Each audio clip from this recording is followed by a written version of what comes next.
भगवान भोलेनाथ के 12 ज्योतिर्लिंग है। यहाँ पर स्वयं भगवान भोलेनाथ ज्योति स्वरूप विराजमान है। आज के इस खास वीडियो में भगवान भोलेनाथ के इन 12 ज्योतिर्लिंगों की खास बातें जानेंगे और इनसे जुड़ी क्या पौराणिक कथाएं हैं। दोस्तों, वीडियो की शुरुआत करने से पहले आप सभी शिव भक्त हो तो कमेंट में हर हर महादेव लिखना ना भूलें। पहला ज्योतिर्लिंग सोमनाथ। 12 ज्योतिर्लिंगों में पहला सोमनाथ ज्योतिर्लिंग है। ये मंदिर गुजरात के सौराष्ट्र में समुद्र किनारे स्थित है। मान्यता, सोमनाथ मंदिर के क्षेत्र में चंद्रदेव जी ने शिव जी को प्रसन्न करने के लिए तप किया था। चंद्रदेव की तपस्या से शिव जी प्रसन्न होकर यहाँ प्रकट हुए थे। चंद्रदेव के एक नाम सोम पर ही इस मंदिर का नाम सोमनाथ पड़ा है। दूसरा ज्योतिर्लिंग मल्लिकार्जुन। मल्लिकार्जुन ज्योतिर्लिंग आंध्र प्रदेश में कृष्णा जिले में कृष्णा नदी के किनारे पर श्रीशैल पर्वत पर बना हुआ है। ऐसी मान्यता है कि मल्लिकार्जुन ज्योतिर्लिंग एकमात्र ऐसा मंदिर है जहां देवी पार्वती जी के साथ शिव जी ज्योति रूप में विराजित है। यहां दर्शन करने से अश्वमेध यज्ञ के समान पुण्य फल मिलता है। तीसरा ज्योतिर्लिंग महाकालेश्वर। महाकालेश्वर ज्योतिर्लिंग मध्य प्रदेश के उज्जैन में स्थित है। महाकालेश्वर के पास ही शक्तिपीठ हर सिद्धि मंदिर भी स्थित है। ऐसी मान्यता है कि ये एकमात्र दक्षिण मुखी ज्योतिर्लिंग है। रोज सुबह महाकालेश्वर मंदिर में भगवान की भस्म की आरती की जाती है। यहाँ पूजा और दर्शन करने से अनजाना भय दूर हो जाता है। चौथा ज्योतिर्लिंग ओमकारेश्वर। मध्य प्रदेश के इंदौर से करीब 80 किलोमीटर दूर नर्मदा नदी के किनारे एक ऊंची पहाड़ी पर स्थित है ओमकारेश्वर ज्योतिर्लिंग। पहाड़ी के चारों ओर नदी बहने से यहाँ ऊंचाई से देखने पर ओम का आकार बना हुआ दिखाई देता है। यहाँ की मान्यता, यहाँ ज्योतिर्लिंग उकार यानी ओम के आकार लिए हुए, इस वजह से इसे ओमकारेश्वर के नाम से जाना जाता है। पांचवा ज्योतिर्लिंग केदारनाथ। केदारनाथ धाम उत्तराखंड के 4 धामों में से एक है। यह मंदिर करीब 3581 वर्ग मीटर की ऊंचाई पर स्थित है। रुद्रप्रयाग जिले में गौरीकुंड से करीब 16 किलोमीटर दूरी पर स्थित है। यह मंदिर हिमालय क्षेत्र में है। शीत ऋतु में यहाँ का वातावरण प्रतिकूल रहता है, इसीलिए ठंड के दिनों में यह मंदिर बंद रहता है। यहाँ की मान्यता के अनुसार महाभारत के समय यहाँ शिवजी ने पांडवों को बेल के रूप में दर्शन दिए थे। वर्तमान मंदिर आदि गुरु शंकराचार्य ने 8वीं व 9वीं शताब्दी के मध्य करवाया था। छठा ज्योतिर्लिंग भीमाशंकर। भीमाशंकर ज्योतिर्लिंग महाराष्ट्र के पुणे जिले में सह्याद्री पर्वत पर स्थित है। भीमाशंकर को मोटेश्वर महादेव के नाम से भी जाना जाता है। ऐसी मान्यता है कि त्रेता युग में रावण के भाई कुंभकर्ण का एक पुत्र था भीम।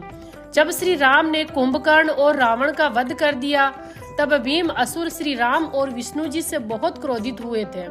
उन्होंने तप करके ब्रह्मा जी को प्रसन्न किया और वरदान पाकर देवताओं को पराजित करना शुरू कर दिया था। उसके बाद भगवान महादेव ने आकर के भीम का वध किया था, इसीलिए इस ज्योतिर्लिंग का नाम भीमाशंकर पड़ा। सातवां ज्योतिर्लिंग काशी विश्वनाथ। उत्तर प्रदेश के वाराणसी यानी काशी में स्थित विश्वनाथ ज्योतिर्लिंग काशी प्राचीन सप्तपुरियों में से एक है। ऐसी मान्यता है कि यहाँ महादेव के साथ देवी पार्वती भी विराजित है। यहाँ देवर्षि नारद के साथ अन्य सभी देवी देवता आते हैं और शिव पूजा करते हैं। इस क्षेत्र के संबंध में कहा जाता है कि जिस व्यक्ति की यहाँ मृत्यु होती है, उसे यहाँ मोक्ष की प्राप्ति होती है। आठवां ज्योतिर्लिंग त्र्यंबकेश्वर। महाराष्ट्र के नासिक जिले में स्थित त्र्यंबकेश्वर मंदिर के पास ही ब्रह्मगिरी पर्वत है। इस पर्वत से गोदावरी नदी का उद्गम होता है। ऐसी मान्यता है कि यह शिवलिंग में ब्रह्मा, विष्णु और महेश की एक साथ पूजा होती है। इस क्षेत्र में गौतम ऋषि ने शिव जी को प्रसन्न करने के लिए तप किया था और उनकी तपस्या से प्रसन्न होकर शिव जी प्रकट हुए थे। तब से ही शिव जी यहाँ ज्योति स्वरूप में विराजमान है। 9वां ज्योतिर्लिंग वेदनाथ। वेदनाथ ज्योतिर्लिंग को लेकर कहीं मतभेद है। महाराष्ट्र स्थित वेदनाथ मंदिर और झारखंड स्थित वेदनाथ मंदिर को लेकर मतभेद है। झारखंड में देवघर जिले में वेदनाथ मंदिर है और महाराष्ट्र में परली स्टेशन के पास ही परली गांव में भी वेदनाथ मंदिर है। मान्यता के अनुसार त्रेता युग में रावण शिव जी का परम भक्त था। वह हिमालय में शिवलिंग बनाकर तप कर रहा था। तपस्या से शिव जी प्रसन्न होकर प्रकट हुए। रावण ने वर मांगा कि वह शिवलिंग लंका में स्थापित करना चाहता है। शिव जी ने यह वरदान तो दे दिया, लेकिन एक शर्त भी रखी कि रास्ते में तुम ये शिवलिंग जहाँ रख दोगे यह वहीं स्थापित हो जाएगा। रावण इस बात के लिए मान गया। रावण शिवलिंग उठाकर लंका ले जा रहा था, तभी रास्ते में उसे गलती से शिवलिंग नीचे रख दिया। इसके बाद शिवलिंग वहीं स्थापित हो गया। रावण ने बहुत कोशिश की, लेकिन फिर भी वह शिवलिंग नहीं उठा सका। निराश होकर रावण अकेले ही लंका चला गया। इसके बाद सभी देवी देवताओं ने उस शिवलिंग की पूजा की थी। पूजा से प्रसन्न होकर शिव जी प्रकट हुए। सभी की प्रार्थना सुनकर ज्योति स्वरूप विराजित हो गए। ये जगह वेदनाथ ज्योतिर्लिंग ही है।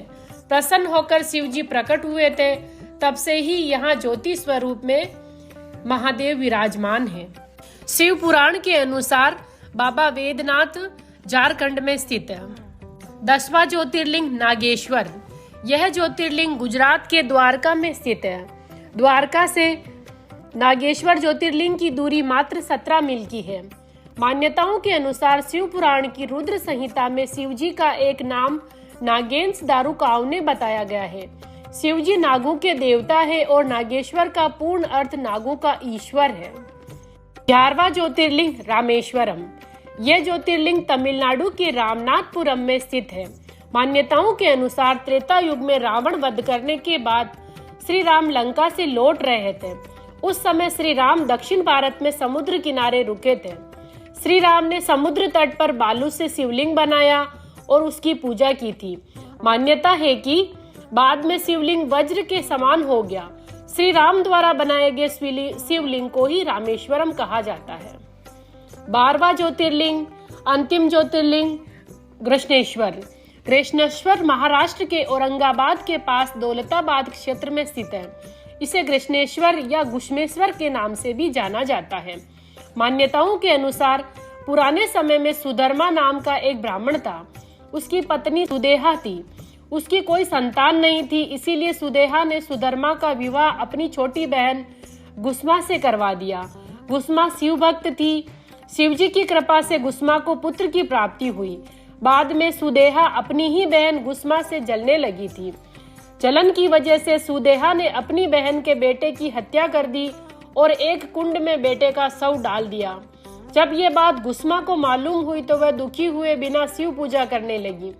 शिव जी उसकी पूजा से प्रसन्न होकर प्रकट हुए और उसको पुत्र जीवित लौटा दिया। गुस्मा ने शिव जी से प्रार्थना की, अब से वे यहीं विराजमान रहे। भगवान ने उसकी बात मान ली और यहाँ ज्योति रूप में विराजमान हो गए।